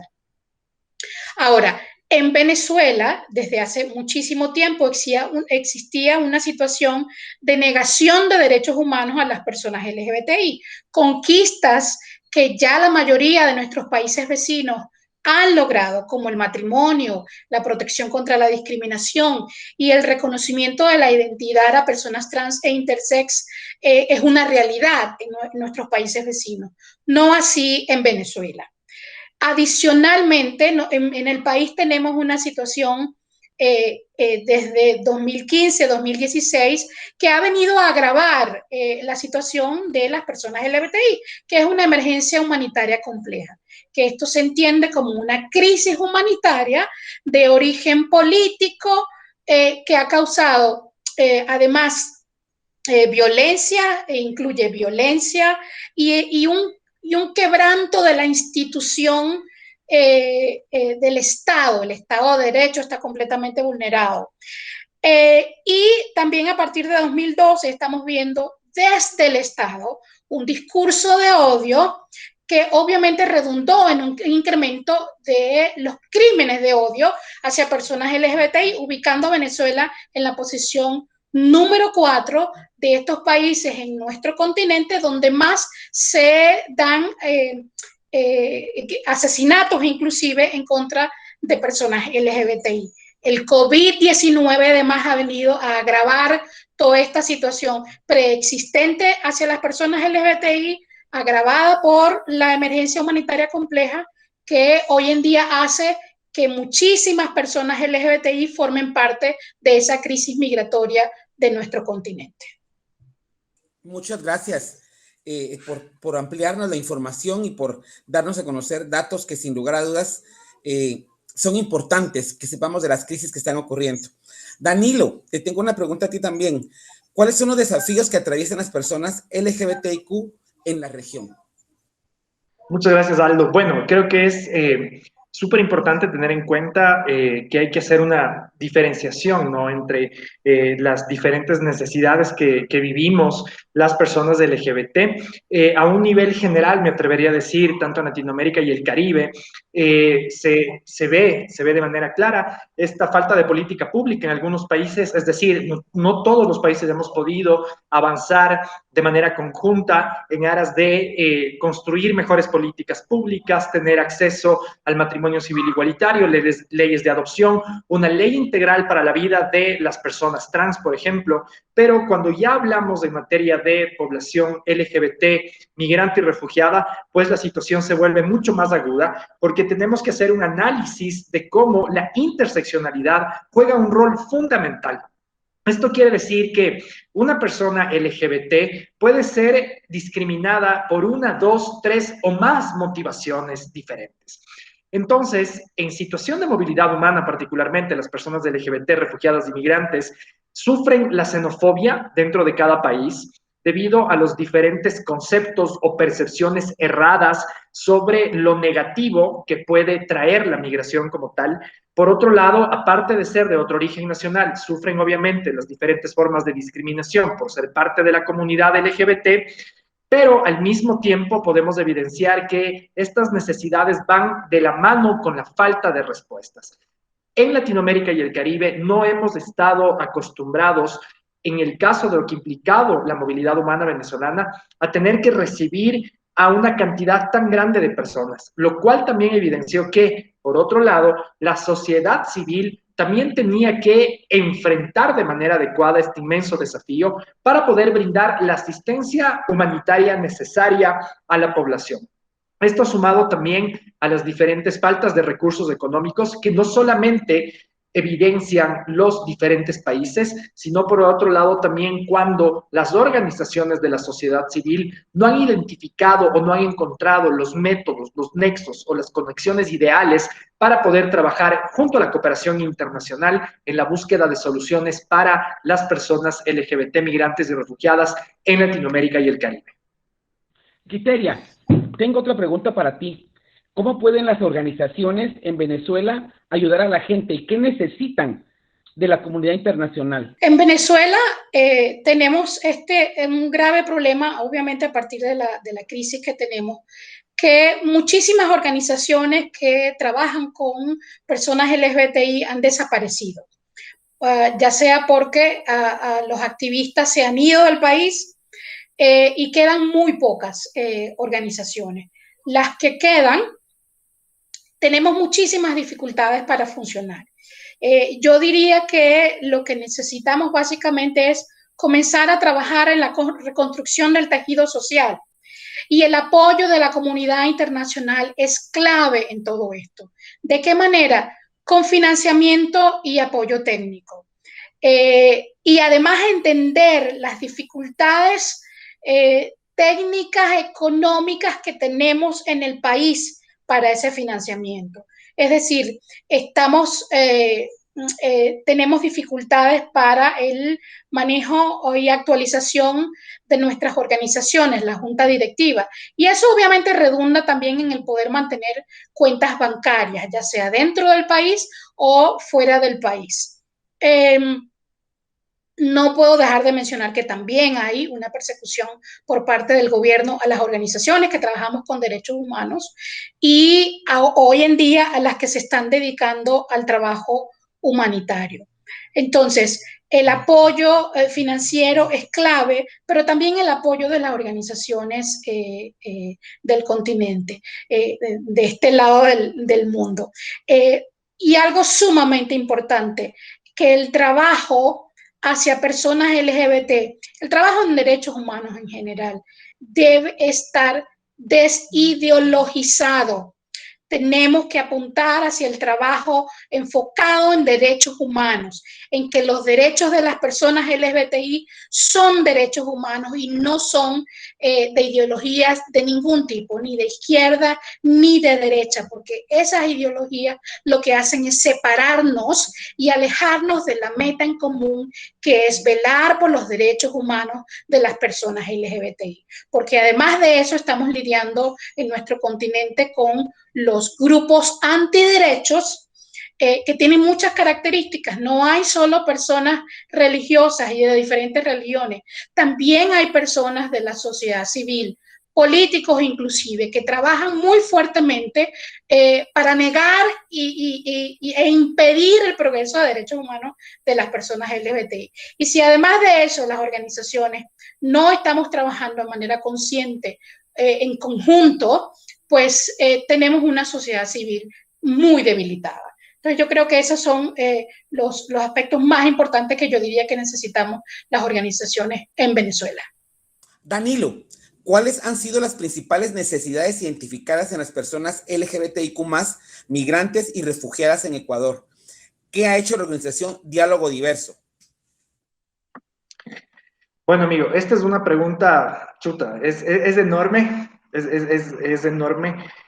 puesto que las necesidades como tan varían y son extremadamente diversas, siendo una de estas justamente al momento en que la población llega o ha llegado acá al Ecuador y a diferentes países, muchas veces tienen que enfrentarse a contextos que quizás son completamente distintos a los que pensaron en un primer momento. De hecho, en varias conversaciones que tuvimos la oportunidad de mantener con Quiteria, si bien en algún punto la población LGBT venezolana tenía la posibilidad de preparar la salida del país, el contexto de emergencia humanitaria que en este momento lastimosamente vive Venezuela hace que la persona solamente tome la decisión sin tener alrededor más elementos con los cuales puedan identificar un viaje seguro, un lugar de destino, entre muchas otras cosas. La situación de la pandemia definitivamente vino a agravar de manera sustancial las múltiples vulnerabilidades que vive la población venezolana en el Ecuador, y desde esa arista, nosotros desde Diálogo Diverso hemos podido dar apoyo a más de 5.500 personas LGBT venezolanas a través de la asistencia humanitaria en asistencia en salud, asistencia legal, asistencia psicológica y de trabajo social. Hemos podido también entregar kits de alimentos, priorizando particularmente a población trans, siendo una de estas la más afectada. Ahora, los desafíos ante estas necesidades tienen diferentes caminos. El primero, exigir a los gobiernos que creen políticas públicas que protejan a la población LGBT en toda su diversidad, incluida la población LGBT migrante y refugiada. Por otro lado, identificar diferentes mecanismos de trabajo positivo con la cooperación internacional para que puedan existir recursos necesarios para poder mitigar este tipo de necesidades. Pero por otro lado es también trabajar fuertemente desde la sociedad civil en romper estas formas de discriminación que lastimosamente desde la xenofobia hacen que la población venezolana en general y la LGBT sobre todo con más fuerza sigan viviendo días muy complicados, no solamente por la falta de recursos económicos, sino también por el rechazo y la violencia que reciben desde la sociedad. Muchísimas gracias a ambos por las respuestas. Bueno, pues nos queda muy claro que la sociedad civil es quien está sacando de la respuesta a nuestros países en apoyo a las comunidades migrantes, pero también hacer un llamado a la cooperación internacional, que no nos vean como metas, que no nos vean como números únicamente, en muchos casos, y lo digo desde la experiencia en Guatemala, como vectores de SIDA, porque pareciera que solo para eso hay recursos. No, aquí se necesita recurso para defender a los derechos humanos de la diversidad sexual de la comunidad LGBTIQ+, y es importante entonces que nos apoyen realmente en las necesidades que hay en cada país, en cada región. Mi agradecimiento enorme a Ecuador, a la organización de ustedes. Muchísimas gracias por lo que están haciendo. Ojalá que las agencias de cooperación puedan colaborar de manera más efectiva en la atención integral de las comunidades LGBTI, como tú lo mencionas, Danilo: salud, educación, trabajo, acceso a la justicia, la atención integral, la atención psicológica, cuando la gente se ve tan afectada y vulnerada. Mi agradecimiento enorme, muchísimas gracias, que estén muy bien. Ojalá las condiciones puedan mejorar para nuestros países. Y pues desde Guatemala, un fuerte abrazo. Estamos en las mismas condiciones, créanme, pero estamos seguros que por gente como ustedes las cosas podrán cambiar por nuestras comunidades. Un fuerte abrazo. Y nuestro panel final es sobre matrimonio igualitario. Para empezarlo, primero quisiéramos contar con una pregunta de un gran líder de la comunidad LGBT+ en la región, Beto de Jesús. Adelante, Beto, con la pregunta. Hola a todas, todos y todes. Yo soy Beto de Jesús, soy de Brasil y me gustaría de hacer un análisis y después una pregunta para ustedes. Bueno, acá en Brasil yo trabajé desde 1995 para aprobación de un proyecto de ley de casamiento igualitario que nunca fue a votación, nunca, porque siempre los diputados trataban a nosotros como una moneda de troca entre los intereses de los partidos y de quien estaba en el gobierno. Hoy nosotros tenemos el casamiento igualitario acá por una acción del movimiento organizado junto a Suprema Corte que garantizó el casamiento igualitario y que con eso nosotros podemos constituir familia, tener registro y todo más, todos los derechos. Pero me parece que esta es una obligación del Congreso, porque esto debe ser una ley para que tenga más fuerza. Acá mismo muchas veces intentan en decir que la Suprema Corte no podría legislar sobre eso. Me gustaría que ustedes pudieran analizar un poco la situación de la región, donde se caminó con la Suprema Corte y donde se caminó por el legislativo, por los parlamentarios, por el Congreso. Esto me parece interesante para que los países que no tienen todavía la aprobación de este derecho que puedan empezar a partir de un punto. Gracias.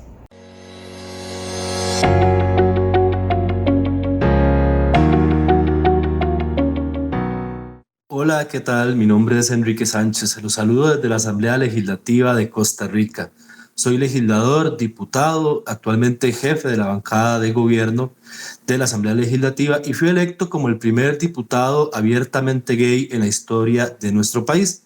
Y en este panel me acompañan 4 personas muy destacadas para discutir el tema de matrimonio igualitario en la región como parte de este esfuerzo denominado Legisladores y Legisladoras por la Igualdad LGBTI del Caucus de la Igualdad Global.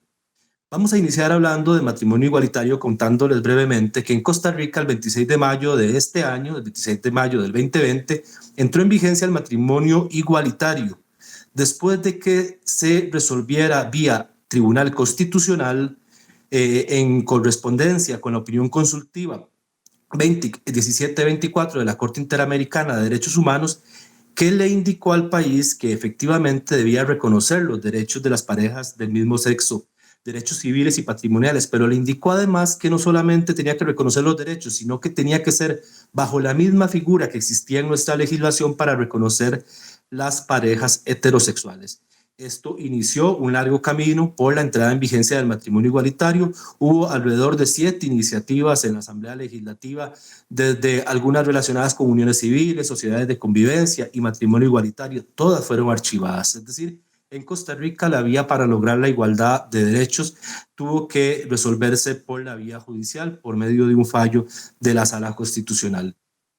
Por eso la opinión consultiva de la Corte Interamericana de Derechos Humanos, que se conoció justamente el 9 de enero del año 2018, fue un salto trascendental para nuestra vida en materia de derechos humanos, pero es un salto trascendental también para la región, por los impactos que tiene dentro de todos los países que somos miembros del Pacto de San José o que hemos sido parte de la Convención Interamericana de Derechos Humanos.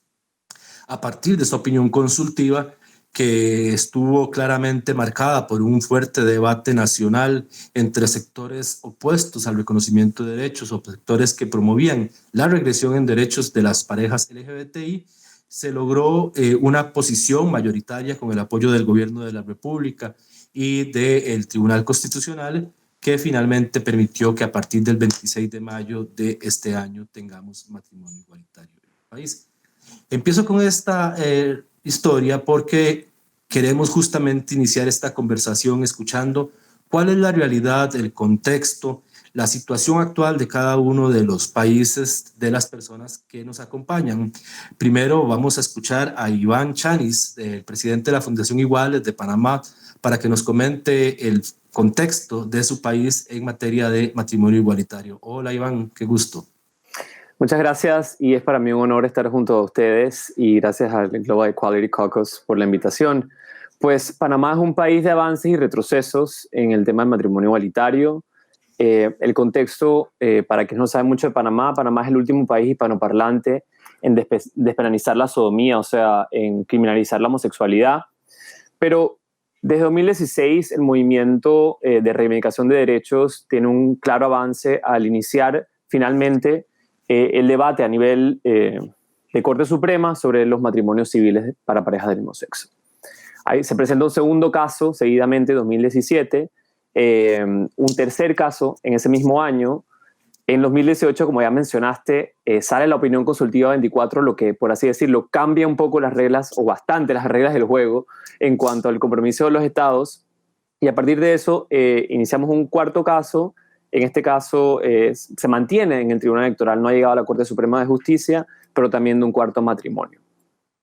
Entonces la situación es esa. Desde 2016 la Corte Suprema de Justicia de Panamá se niega a decidir, se niega a brindar justicia a estas parejas que legítimamente han solicitado se les reconozca sus matrimonios, y además la Corte se encuentra en rebeldía, por así decirlo también, al no cumplir con lo que ya la Corte Interamericana de Derechos Humanos ha dicho en la opinión consultiva 24, como tú bien lo explicaste.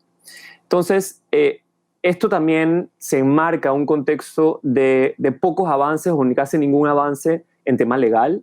En Panamá, la orientación sexual, la identidad, la expresión de género no se considera aún categorías protegidas, aunque así se considera parte de la Convención Americana. No contamos con leyes que castiguen la discriminación o que prohíban los crímenes de odio. No hay aún un solo representante elegido o en puestos de gabinete abiertamente LGBTI.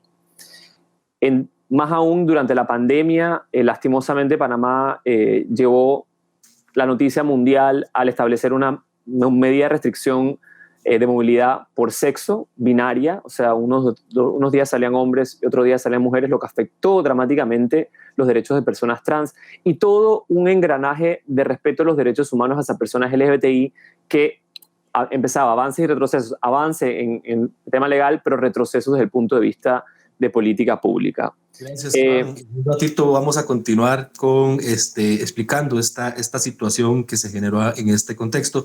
Vamos a escuchar primero a Bernarda Freire de la Fundación PACA, líder de la campaña del matrimonio igualitario en Ecuador, para que nos comente lo mismo, la situación del país en materia de reconocimiento del matrimonio igualitario. Hola, Bernarda. Hola con todos, buenas noches y muy agradecida por la invitación. El contexto del matrimonio civil igualitario en el Ecuador es bastante favorable. Como ustedes saben, Ecuador es el primer país que acepta la opinión consultiva 2417 y no solamente que la acepta en el contexto del matrimonio civil igualitario, sino que la vuelve vinculante para el resto de los derechos de la población LGBTI, lo cual es muy importante sobre todo para la población trans y para la identidad de los niños, niñas y adolescentes trans. En esa lógica quiero contarles un poco la historia del matrimonio civil igualitario en el Ecuador. El matrimonio como lucha específica de la población LGBTI nace en el 2012 con ciertos grupos de la sociedad civil organizada que empiezan a trabajar en busca de lograr el matrimonio civil igualitario. Así como sucedió, como nos estaba comentando en Panamá, sucedió aquí también en el Ecuador, desde el 2013 que ingresan las acciones de protección a las cortes ecuatorianas, pasan hasta el 2019, después de la emisión de la opinión consultiva, para que realmente el matrimonio civil igualitario sea una realidad en el Ecuador. El Ecuador, si bien ha sido un país que no hace mucho despenalizó la homosexualidad, sí ha tenido varios avances que son muy importantes. Por ejemplo, el reconocimiento de la orientación sexual y de la identidad de género como una categoría sospechosa de discriminación establecida directamente en la Constitución. Tenemos la penalización de los crímenes de odio y de los crímenes de discriminación. Y tenemos varios trabajos en legislación que podríamos considerar positivos para la población de la diversidad sexual y de género. Sin embargo, sí hay mucho trabajo por recorrer. El matrimonio civil igualitario nos ha abierto las puertas a trabajo mucho más profundo en el tema de la familia, de la población de la diversidad sexual y de género. También quiero comentarles que en Ecuador existe la sentencia del famoso caso Satia, que es un caso de homoparentalidad, que también está enmarcado en la opinión consultiva 2417. Y todo este contexto nos permite decir que, al menos en matrimonio civil igualitario y en contexto de reconocimiento de derechos patrimoniales y civiles a las parejas de la diversidad sexual y de género, Ecuador ha progresado muchísimo en estos 3 últimos años con el caso Satia y con el caso del matrimonio civil igualitario aprobado en Corte Constitucional. Nos complace mucho, Bernarda, escuchar esas buenas noticias desde el Ecuador, por supuesto, y vamos a escuchar ahora a Natalia Castillo, legisladora nacional de Chile, también con el contexto del país. Hola, Natalia. Bueno, primero saludar a todas las personas que nos están viendo. La situación de Chile en general en relación a las personas LGTBIQ+, es bastante discriminatoria todavía. En Chile existe todavía niveles de violencia importantes que de cierto modo han estado amparados por la legislación, y la demanda por el matrimonio igualitario es una de las demandas de la comunidad LGTBIQ+, más no la principal, como así también lo reconocen las mismas organizaciones de la sociedad civil, sino que las demandas en Chile están más bien enfocadas a terminar con la violencia. Sin embargo, el matrimonio igualitario, o más bien el matrimonio que excluye a todos los tipos de familia, al ser una falta de reconocimiento del Estado de un tipo de familia, finalmente también se termina siendo una situación que fomenta justamente el no reconocimiento y por lo tanto y consecuencialmente la violencia también hacia personas LGTBIQ+. Y en ese contexto es que más del 60% de la población en nuestro país apoya la iniciativa de matrimonio igualitario. Esto se materializó en un proyecto de ley que envió el 5 de septiembre del año 2017 Michelle Bachelet Jeria, que además es la primera mujer presidenta de nuestro país, que ella pertenece al Partido Socialista, un partido de izquierda, quien presenta este proyecto de ley. Y entre el 5 de septiembre de 2017 y el 15 de enero del año 2020, recién se logra la aprobación en general de este proyecto de ley, y desde esa fecha, del 15 de enero del año 2020 en adelante, el proyecto se encuentra absolutamente estancado en el Senado, que es por donde ingresa el proyecto. Además, Chile tiene un sistema bicameral, es decir, el Congreso tiene 2 cámaras, por lo tanto, al haber ingresado por el Senado y estar su trámite legislativo detenido, no ha llegado todavía a la Cámara de Diputados, que es la Cámara que tendría que revisar este proyecto para que recién ahí pueda ser ley. Con todo el contexto social, no sé si todos saben la situación de Chile actualmente, pero desde el 18 de octubre en adelante se generó lo que se llamó el estallido social, donde se pone en jaque también a la institucionalidad chilena y se habilita un proceso institucional constituyente. Temas como el del matrimonio igualitario han quedado relegados a segundo plano por estar hoy día otros proyectos en primer lugar. Estamos en medio de este proceso constituyente. Me parece efectivamente retos y lecciones comunes aprendidas, Ecuador, Panamá, Chile, efectivamente, y los contextos políticos pueden ayudar a dinamizar o a frenar las luchas por el avance en los derechos humanos. Es parte de nuestra realidad como legisladores y como participantes en la sociedad civil. Entonces me parece que podemos entrar ahora a profundizar un poco en este bloque de preguntas, conociendo los contextos actuales, justamente en ese rol que nosotros teníamos como legisladores a la par de la sociedad civil, a la par del Poder Ejecutivo y de diferentes actores para garantizar que se pueda avanzar realmente en el reconocimiento de estos derechos. Ustedes en un contexto tan importante como el tema del referéndum para la Constitución, para la nueva constituyente. Entonces, iniciemos este bloque con Natalia justamente para continuar sobre el rol que tenemos los parlamentos y la sociedad civil en este avance. Bueno, además de lo que te comentaba del contexto sociopolítico en general, esto ha hecho que muchas demandas se empiecen a levantar, demandas del movimiento feminista, por ejemplo, en instalar que la próxima constitución sea en un órgano paritario, que fue algo que se logró, y también se está instalando el tema de las cuotas en las listas de personas que sean de la comunidad LGTBIQ+. En ese sentido, ha habido compromiso de algunos partidos políticos, por ejemplo, en completar las listas con un 10% de personas que sean LGTBIQ+, en toda la diversidad que eso implica. Sin embargo, el debate de ahora que viene tiene que ver más bien con los contenidos de la nueva constitución para que sea una constitución que albergue también a la diversidad sexual en toda su amplitud. Y en eso es lo que estamos trabajando.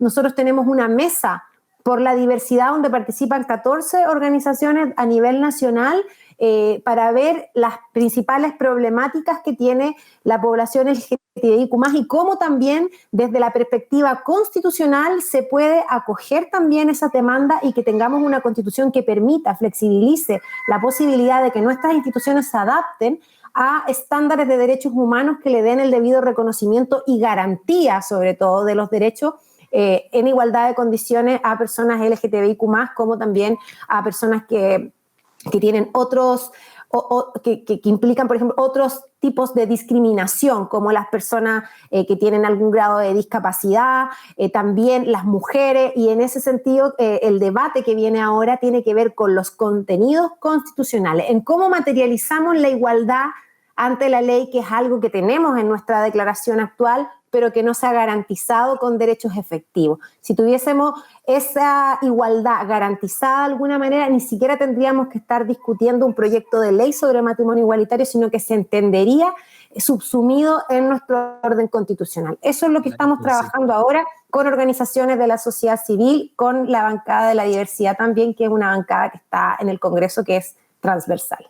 La interseccionalidad como parte de nuestra lucha, sin duda. La experiencia de Bernarda, que nos comentaba ahora sobre la opinión consultiva y los avances que ha habido en Ecuador, estoy seguro que nos genera lecciones a todos los países, a los que ya hemos logrado matrimonio, a los que están en proceso de construcción de esta nueva legislación o estos derechos, pero también en materias, en muchas materias relacionadas con la igualdad. Bernarda, ¿qué podemos aprender de esta experiencia ecuatoriana que nos pueda ser útil a los demás países para seguir avanzando en esta ruta? Me atrevo a decir que todos los países de alguna forma hemos tenido esto de trabajar muchos años para lograr el matrimonio civil igualitario. Que Ecuador lo haya conseguido primero históricamente no quiere decir que no trabajó también muchos años. Creo que una de las lecciones más importantes es justamente esto, transversalizar la lucha, que es lo que decía Natalia, no pensar que la lucha del matrimonio civil igualitario es solamente de la población de la diversidad sexual y de género, sino pensar que esto promueve la igualdad de todos en general. Entonces, transversalizar la lucha y buscar actores que sean realmente importantes y que sean decisivos en el proceso. Por ejemplo, en este caso, los legisladores juegan un papel muy importante en todos los países, sobre todo en aquellos países en donde el matrimonio se puede reconocer por ley. En el Ecuador, constitucionalmente, la única vía que teníamos era la judicial y a través de la Corte Constitucional. Sin embargo, para nosotros fue muy importante contar con ciertos personajes políticos, asambleístas, que les decimos nosotros, que son legisladores, que estaban a favor del matrimonio civil igualitario y que aportaban con sus opiniones a este trabajo. Porque lo que sí hay que reconocer es que si bien es una lucha de derecho, tiene mucha índole social, tiene mucha problemática social, mucha discusión social. Y es ahí justamente donde la sociedad civil y los legisladores tienen que trabajar en conjunto para poder hacer más fácil el camino para el matrimonio civil igualitario y para las otras luchas que también se van transversalizando. Recordando que si bien ahora, en este momento, estamos trabajando por el matrimonio, mañana estaremos trabajando por una lucha feminista, después estaremos trabajando por los trabajadores y por todos estos derechos que hacen que sea un país más democrático y más igualitario. Entonces, transversalizar las luchas y trabajar en conjunto. Gracias, Bernarda. Iván, lecciones que quieras aplicar en Panamá de las experiencias que has escuchado sobre Ecuador, sobre Costa Rica, sobre otros países para lograr finalmente el matrimonio igualitario. Claramente, bueno, primero la inspiración, ¿no?, del trabajo y como lo decía Bernardo, de muchos años, de mucha gente, de muchas organizaciones y de movilización social. Personalmente nosotros seguimos mucho ese litigio estratégico muy bien hecho que hizo Ecuador y las diferentes organizaciones que litigaron correctamente, con los estándares correctos y llevando adelante esa parte jurídica. De Costa Rica, específicamente, esa capacidad organizativa de la sociedad civil que se movilizó y que logró cambiar el punto de vista de muchas personas, y en este caso de la sociedad civil y de la sociedad en general, ¿no? Una experiencia específica es la campaña Sí Acepto, que bueno, la conoces bien, la cual fue un gran éxito de movilizar a masas en cuanto a valores comunes. En el caso de Panamá lo hacemos hoy día también replicando el Sí Acepto Costa Rica en Panamá con valores como la familia y como el respeto en la sociedad. Entonces yo creo que volviendo a esa interseccionalidad que han varios mencionado, yo siento que la sociedad civil panameña LGBT lo ha comprendido y nos hemos ayudado de eso. Hemos entendido que nuestra misión de avanzar la agenda LGBT es también avanzar la agenda feminista, es también avanzar la lucha de los estudiantes, de la juventud, de personas con discapacidad, adultos mayores, porque los derechos humanos son universales, ¿no? Entonces, si entendemos esa universalidad desde ese punto de vista, hay que ser consecuentes y asimismo, como te dije antes, nosotros personalmente también trabajamos mucho en la importancia de los derechos de personas trans que tienen que ir de la mano en el respeto de sus derechos a la identidad, en este caso, de los avances del matrimonio civil para parejas del mismo sexo. Muchas gracias, Natalia, Bernarda, y muchas gracias, Iván. Es realmente gratificante y emocionante escuchar esta coincidencia tan importante. Si bien luchamos por años por el matrimonio igualitario, vamos a seguir haciéndolo en nuestros países, no se nos olvida que no podemos creer que nos llegue el matrimonio igualitario y que siga habiendo derechos de las mujeres que no están reconocidos, que siga habiendo personas en vulnerabilidad por condición de pobreza, que siga habiendo racismo en nuestros pueblos, que siga habiendo personas indígenas en riesgo, que siga habiendo personas trans cuya vida corre peligro.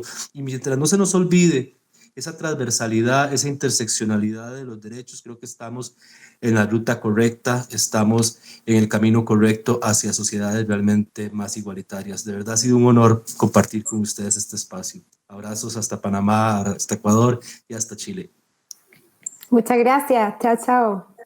Gracias. Gracias a todos nuestros panelistas por acompañarnos esta noche. Hemos tenido algunas discusiones brillantes y se han planteado algunos puntos muy importantes para nuestro trabajo en conjunto y también para nuestro trabajo a nivel local. Estamos orgullosos de su participación en esta serie de legisladores para la igualdad LGBT+. Queremos agradecer también al equipo de nuestro socio Google por el compañerismo y el trabajo excelente, y por supuesto también a todas las personas que nos han estado acompañando desde sus casas. Muchísimas gracias. Creo que los debates estas noches han demostrado los inmensos retos que tiene América Latina y América Central para lograr el avance en materia de derechos humanos y particularmente de derechos LGBT.